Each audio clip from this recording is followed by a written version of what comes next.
இந்த நேரத்திற்கான மிக மிக முக்கிய செய்தி, விமான விபத்தில் 200 பேர் பலியா என்ற செய்தி ஒன்று அதிகாரப்பூர்வமற்ற செய்தி வந்திருக்கிறது. விமானத்தில் பயணித்த யாரும் உயிர் பிழைக்க வாய்ப்பில்லை என அகமதாபாத் காவல்துறை தெரிவித்ததாகவும் திடுக்கிடும் தகவல் கூறுகிறது. மிகப்பெரிய சோக சம்பவம்.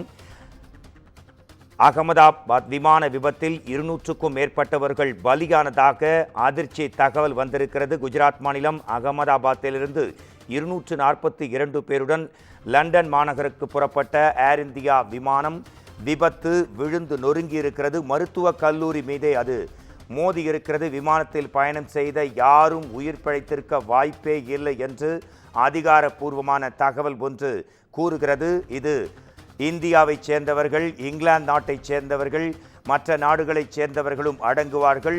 குறிப்பாக இந்தியாவைச் சேர்ந்தவர்கள் அதிகம். 242 பேரில் இந்தியாவைச் சேர்ந்தவர்கள் கிட்டத்தட்ட 160க்கும் மேற்பட்டவர்கள், இங்கிலாந்தைச் சேர்ந்தவர்கள் கிட்டத்தட்ட 50க்கும் மேற்பட்ட பயணிகளும் இதில் பலியாகி இருப்பதாக தகவல் வந்திருக்கிறது. இந்தியாவையே உலுக்கி இருக்கும் கடந்த 2-3 மணி நேரமாக இந்த விமான விபத்து செய்தி இந்தியாவையே உலுக்கி இருக்கிறது. உலக நாடுகளும் இதற்கு தங்களுடைய வருத்தத்தை தெரிவித்திருக்கும் நிலையில் குஜராத் மாநிலத்தின் முன்னாள் முதலமைச்சரும் இந்த விமான விபத்தில் பலியானதாக தகவல் ஒன்று கூறுகிறது. விமானத்தில் பயணம் செய்த யாரும் உயிர் பிழைக்க வாய்ப்பில்லை என அகமதாபாத் காவல்துறை அறிவித்திருக்கிறது. அது மட்டுமல்ல, கடந்த சில ஆண்டுகளில் நடைபெற்ற இது மிக மிக மோசமான விபத்தாக கருதப்படுகிறது. அகமதாபாத் விமான விபத்தில் 200க்கும் மேற்பட்டோர் பலியாகி இருக்கிறார்கள். மொத்தம் குஜராத் மாநிலம் அகமதாபாத்திலிருந்து இங்கிலாந்து தலைநகர் லண்டனுக்கு புறப்பட்ட விமானத்தில் 242 பேர் பயணிகள் மற்றும் பணியாளர்கள் பயணம் செய்ததாகவும் இதில் 160க்கும் மேற்பட்ட இந்தியர்கள் பலியானதாகவும் இங்கிலாந்து நாட்டைச் சேர்ந்த 50க்கும் மேற்பட்டோர் பலியானதாகவும் ஒரு திடுக்கிடும் அதிர்ச்சி சோக செய்தி வந்திருக்கிறது.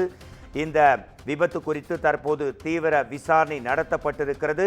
முதற்கட்டமாக பறவை மோதலே இந்த விமான விபத்திற்கு காரணமாக இருக்கலாம். ஏனெனில் புறப்பட்ட சில நொடிகளிலேயே, ஒரு சில நிமிடங்களிலேயே இந்த விபத்து ஏற்பட்டிருக்கிறது. இதற்கு முன்னதாக இந்த விமானத்தில் இருக்கும் சில குறைபாடுகள் பற்றிய ஒரு வீடியோவை பயணி வெளியிட்டிருந்தார். அதில் சுவிட்சுகள், குறிப்பாக லைட் சுவிட்ச் மற்றும் மற்ற கண்ட்ரோல் சுவிட்சுகள் இயங்கவில்லை என்ற ஒரு வீடியோ வெளியிட்டிருக்கிறார். இது தற்போது சமூக வலைத்தளங்களில் வைரலாகி கொண்டிருக்கிறது. இந்த நிலையில் விமானம் சில மணி நேரங்களுக்கு முன்பாக விபத்து, இதைத் தொடர்ந்து 200 பேர் பலி என்ற அதிர்ச்சி தகவல் வந்திருக்கிறது.